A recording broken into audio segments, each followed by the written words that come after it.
अच्छा हुआ है कि सबको लड़ने का सबको मौका मिला है। देखिए, राजनीति करनी है तो अच्छे से कीजिए। में जिन लोगों ने समर्थन दे दिया, फिर जैसे ही इस तरह का हाईकोर्ट का आया तो वो लोग फिर से अपनी दावेदारी करने लगे। तो राजनीति के स्तर को बढ़ाना है तो अपनी जबान पे कायम रहिए। इससे जो कैंडिडेट को उन्होंने समर्थन दिया उसके दिल पे क्या बीतेगी कि है ना, कि उसको आगे बढ़ा के फिर उसका पैर खींचना, ये सही नहीं है। पूरे सिवान में ये डंका पीटा जा रहा है कि भ्रष्टाचार को मिटाऊंगा, मैं आ जाऊंगा तो भ्रष्टाचार को मिटाऊंगा। तो आप ये बताइए ना कि अपने वार्ड में आप 20 साल से हैं, तो आप अपने वार्ड को क्या मॉडल बनाए हैं? BA, BCom, BSc, MA, MCom करें विश्व की सबसे बड़ी यूनिवर्सिटी इग्नू से। सॉल्व असाइनमेंट्स और गाइड बुक्स प्राप्त करें। संपर्क करें Mahakal computers, DAV PG college के पास, पंच मंदिरा मोड़ से दाहिने, सिवान। निकोरिया मासिक अनियमितताएं, बच्चेदानी में गांठ, बच्चेदानी बाहर निकालना और डिलीवरी से जुड़ी हर समस्याओं के लिए आज ही आए डॉक्टर वंदना कुमारी के पास। पता है डॉक्टर रामाजी चौधरी से 100 कदम पूरब, डॉक्टर कॉलोनी सिवानी। अधिक जानकारी। नमस्कार, न्यूज इंडिया तक देख रहा है। और आपको बता दें कि जब चुनाव चल रहा था, चुनाव का माहौल था, पूरा सरगर्मियां बढ़ा हुआ था और सभी लोग जो भी उम्मीदवार हैं वो लगातार क्षेत्र में दिखते थे, जनता से जनसंपर्क करते थे। लेकिन 4 तारीख को हाई कोर्ट का एक फैसला आया, जिसके बाद से ही चुनाव पे विराम लग गया और चुनाव आयोग ने भी चुनाव को टाल दिया। आप बता दें कि 10 अक्टूबर और 20 अक्टूबर को सिवान में चुनाव होने वाले थे, लेकिन दोनों चुनाव को टाल दिया गया। और अभी स्थिति ये है कि चुनाव आयोग अभी तक साफ नहीं कर पा रहा है कि चुनाव कब होगा। लेकिन जिस तरह से परिस्थिति बन रही है उसके हिसाब से माना जा रहा है कि कम से कम 3-4 महीने के लिए चुनाव को टाल दिया गया है। लेकिन ऐसे में कई सारे उम्मीदवार हैं जो अभी भी क्षेत्र में घूम रहे हैं और कई सारे उम्मीदवार हैं जो कि ठंडा पड़ गए हैं। लेकिन उन उम्मीदवारों को मौका मिल गया एक बार फिर से, जो रिजर्व होने के कारण चुनावी मैदान से बाहर हो गए थे। यानी जो लोग तैयारी कर रहे थे जनरल से चुनाव लड़ने के लिए, लेकिन रिजर्व के बाद उनको वापस होना पड़ा था, वैसे उम्मीदवार भी फिर से एक बार मार्केट में आ गए हैं और वो भी अपने दावेदारी को मजबूत बता रहे हैं। आप बता दें कि हमारे साथ इस समय डॉक्टर शारिक नैयर और फैजी बाबू हैं और ये भी लगातार जोर शोर से तैयारी किए थे चुनाव लड़ने का। लेकिन जब चुनाव आयोग ने परिसीमन जो जारी किया था उसमें उन्होंने साफ तौर पे कहा था कि जनरल कैटेगरी पे चुनाव नहीं होगा और रिजर्व पे। अब बता दें उप सभापति और सभापति का जो सीट था वो रिजर्व कर दिया गया था, जिसके बाद डॉक्टर शारिक नैयर ने फैसला वापस ले लिया था चुनाव लड़ने का और इन्होंने चुनाव लड़ने से मना कर दिया था, चूंकि ये चुनाव लड़ने से वंचित रह गए थे। ऐसे में जब एक बार फिर से सुगबुगाहट बढ़ गई है और ये माना जा रहा है कि चुनाव आयोग इस बार जनरल सीटों पर चुनाव करा सकता है, क्योंकि हाई कोर्ट ने ये फैसला सुनाया था। इसके बाद डॉक्टर शारिक नैयर और फैजी बाबू का क्या कुछ कहना है, क्या कुछ सोच रहे हैं, इसके बारे में बात करेंगे। क्या कहेंगे फैजी साहब? देखिए, जो भी हुआ है वो एक तरह से अच्छा हुआ है कि सबको लड़ने का, सबको मौका मिला है लड़ने का। और अच्छी बात है कि जनरल अगर होता है तो जो लोग इसमें बैठ गए थे, जिनको निराशा हाथ लगी थी, वो लोग फिर से इस मैदान में आ सकते हैं और अपना भाग्य आजमा सकते हैं। तो ये अच्छी बात है। लेकिन शारिक साहब, आप भी तो लगातार तैयारी कर रहे थे, कई दिनों से तैयारी कर रहे थे, कई सारे गांवों का आपने भ्रमण किया था, लोगों से मुलाकात करते थे, रोज सुबह शाम निकलते थे, क्षेत्र में लोगों से मिलते थे। लेकिन जब आपको वंचित कर दिया गया था चुनाव से, आपके तरफ कई सारे उम्मीदवार हैं जो जनरल कैटेगरी से आते हैं, उनको वंचित कर दिया गया था। लेकिन जब एक बार फिर से सुगबुगाहट शुरू हुई है कि माना जा रहा है कि जनरल हो सकता है, ऐसे में कई सारे उम्मीदवार हैं, कई सारे ने तो मिठाई भी बांट दी। ऐसे में आपका क्या, अभी क्या आपका क्या? देखिए, जब ये हाई कोर्ट का फैसला आया तो उससे पहले जब ये बैकवर्ड हो चुका था ये, तो जो जनरल कैटेगरी के लोग थे उन्होंने अपना समर्थन किसी ना किसी को दे दिया। किसी ने अपने इस पे किसी को उठा दिया, किसी का नॉमिनेशन करा दिया। तो मतलब हर कैंडिडेट ने अपना किसी ना किसी को समर्थन दिया। उसी तरह मैंने भी महबूब आलम अंसारी, बबलू नेता, उनकी वाइफ चुनाव लड़ रही हैं, तो उनको मैंने अपना समर्थन दे दिया। तो अब देखिए, समर्थन जब दे दिया और मैंने उनको जबान दे दी, तो फिर अब मैं जनरल हो चाहे कुछ भी हो, मैं अब उससे वापस नहीं आ सकता।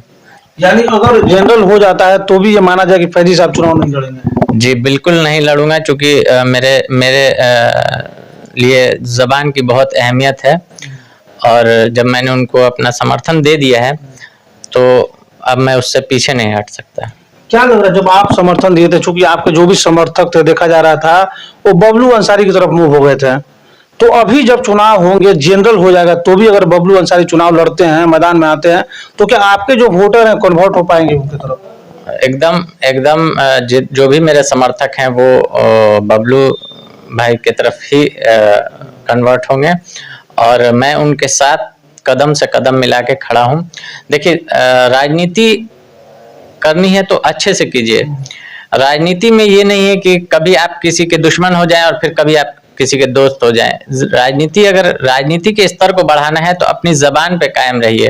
राजनीति दो तरह से होती है, एक स्वच्छ छवि बना के भी और एक बुरी छवि बना के। तो मैं ये नहीं चाहता हूं कि अपने जो कैरियर है, मेरा राजनीतिक कैरियर है, उसको बदनाम करके, क्योंकि देखिए, जिसको अगर मैंने समर्थन दिया, अभी आप खुद देख रहे होंगे मार्केट में जिन लोगों ने समर्थन दे दिया, फिर जैसे ही इस तरह का हाईकोर्ट का आया तो वो लोग फिर से अपनी दावेदारी करने लगे। तो इससे जो कैंडिडेट को उन्होंने समर्थन दिया उसके दिल पे क्या बीतेगी कि, है ना, कि उसको आगे बढ़ा के फिर उसका पैर खींचना, ये सही नहीं है। इससे उनकी राजनीति महत्वाकांक्षा भी समझ में आने लगी है कि ये सिर्फ लोभ लालच की बात सिर्फ हमारे मुंह से करते हैं कि हम किसी लोभ लालच में नहीं है, किसी तरह का लालच नहीं है, हम चुनाव में नहीं आ रहे। लेकिन जैसे जनरल की बात आ रही फिर से सब लोग आ गए। एकदम सही बात है। देखिए, कहीं ना कहीं लालच है। अगर लालच नहीं होता तो आप अपना कैंडिडेट खड़ा नहीं करते। उसके बाद जैसे ही हाई कोर्ट का वर्डिक्ट आया, फिर आपने उसको पैर खींच के खुद की दावेदारी, तो कहीं ना कहीं तो लालच नजर आ रहा है। लोग जो जनता है ये देख रही है। देखिए, दो तरह की चीज है अभी जो मैंने राजनीति में देखी कि एक तो बहुत लोग कह रहे हैं कि, है ना, भ्रष्टाचार को मिटाऊंगा, भ्रष्टाचार को मिटाऊंगा। मैं उनसे ये पूछना चाहता हूं कि आप अपने वार्ड में क्या मॉडल आप तैयार किए हैं? पूरे सिवान में ये डंका पीटा जा रहा है कि भ्रष्टाचार को मिटाऊंगा, मैं आ जाऊंगा तो भ्रष्टाचार को मिटाऊंगा। तो आप ये बताइए ना कि अपने वार्ड में आप 20 साल से हैं, तो आप अपने वार्ड को क्या मॉडल बनाए हैं? इसका मतलब अगर मॉडल नहीं बना है तो कहीं ना कहीं वहां पे भी भ्रष्टाचार है। जब आप अपने वार्ड को नहीं संभाल सकते हैं तो पूरे सिवान को कैसे संभालिएगा? दूसरी बात यह है कि जो लोग इस तरह का दिखावा कर रहे हैं कि मतलब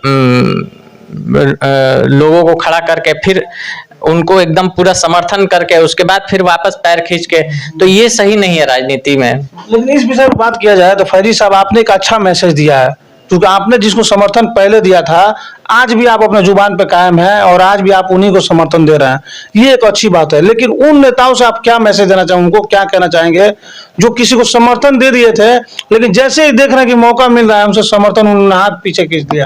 देखिए, मैंने अपनी बात में उनके लिए मैसेज दे दिया है। अगर वो मेरा इंटरव्यू सुनेंगे तो उनके लिए ये मैसेज है कि राजनीति के तरीके से कीजिए, है ना, कि आपको उसमें अगर जैसे ही वर्डिक्ट आया आपने उसको ये दरकिनार कर दिया और उसके दिल पे वो मतलब वो कैंडिडेट तो रात में सपने देखने लगा होगा कि, हाँ ना, चेयरमैन मैं बन सकता हूँ। लेकिन वैसे ही जैसे ही वर्डिक्ट आता है आप उसको साइड कर देते हैं, तो उसके दिल पे क्या बीतेगी?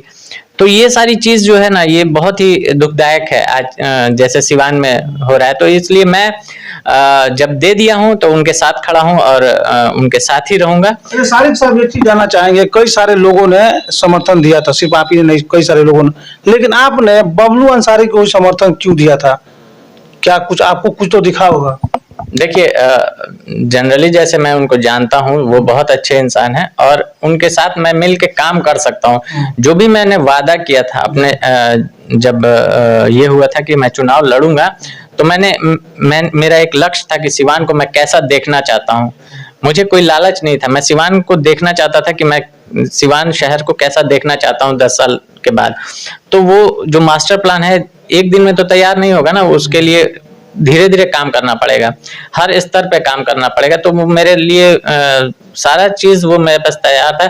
तो मैंने बबलू भाई में यही देखा कि मैं उनके साथ मिलके सिवान को डेवलप कर सकता हूं, तो इसीलिए मैंने उनका समर्थन किया था। चलिए, एक आखिरी सवाल ले लेते हैं, चूंकि आप चुनाव तो अब नहीं लड़ेंगे और जाहिर सी बात है 5 साल बाद ही चुनाव होंगे, ऐसे में सारिक साहब जो सामाजिक कार्य लोगों के लिए करते हैं, क्या अपना सामाजिक कार्य जारी रखेंगे? देखिए, मेरा दरवाजा तो हमेशा खुला है समाज के लिए, और ये कोई जरूरी नहीं है कि राजनीति में रह के ही कई सारे ऐसे उम्मीदवार हैं जो चुनाव आता है तो पूरे जोर शोर से आते हैं, लगता है कि जैसे उनके जैसा मार्केट में कोई है ही नहीं, और चुनाव जैसे ही घोषणा खत्म होता है, चुनाव नहीं होगा, फिर गायब हो जाते हैं। देखिए, वही तो बोल रहा हूँ कि राजनीति में मैं रहूं चाहे नहीं रहूं, लेकिन जो समाज से मेरा जुड़ाव है वो हमेशा बरकरार रहेगा और मैं समाज के लोगों के लिए हमेशा खड़ा हूं, क्योंकि आदमी एक सामाजिक प्राणी है और समाज से अलग होकर वो नहीं रह सकता, तो समाज से जुड़ना जरूरी है। यही सब मेरे दिल में है कि मैं सिवान के लिए कुछ कर सकूं, अगर पावर में रहता हूं या नहीं रहता हूं, जहां तक मेरी कैपेबिलिटी है वहां तक मैं सिवान के लिए करूंगा। अच्छा फैजी साहब, समर्थन दे देना और फिर हाथ खींच लेना, ये तो जनता भी देख रही है, तो जनता से क्या कहेंगे, कैसा सिलेक्शन करे जनता चुनाव में? जनता से मैं यही कहूंगा कि आपके सामने सारी चीज एकदम खुली हुई है, आप शुरू से सबको, सारे कैंडिडेट को देख रहे हैं, तो आप देखिए कि कौन सा कैंडिडेट आपको फायदा पहुंचा सकता है। आप उस कैंडिडेट का शिकार नहीं होइए, क्योंकि है ना, अभी क्या हो रहा है कि जनता को भरमा के, जनता को लोभ और लालच दे के, है ना, किसी तरह से उनका दिल जीता जा रहा है। इस चीज से आप बचिए और आप खुद देखिए कि आपके लिए, आपके आने वाले फ्यूचर के लिए वो कैंडिडेट क्या कर सकता है। बस इस चीज को देख के आप अपना वोट दीजिए। बिल्कुल, आपको न्यूज इंडिया तक भी ये अपील करता है कि जब भी चुनाव के डेट आए तो आप चुनाव जाएं, चुनाव में, और अपना वोट का उपयोग जरूर करें। वोट जो होता है बहुत ही कीमती होता है और वोट के ताकत से ही समाज में बदलाव लाया जा सकता है, शहर में बदलाव लाया जा सकता है। इसलिए जो वोट का ताकत है उसको नहीं भूलें और अच्छे से अपने बुद्धि और विवेक से फैसला लें और एक अच्छे उम्मीदवार का चुनाव करें। तो ये तो फैजी साहब जिनसे बातचीत हो रही थी, इन्होंने साफ तौर पे कह दिया है कि अगर जनरल भी हो जाता है तो मैं चुनाव नहीं लड़ूंगा और जिनको मैंने समर्थन दिया है मेरा समर्थन उन्हीं को रहेगा। ऐसे तमाम खबरों के लिए बने रहिए न्यूज इंडिया तक के साथ।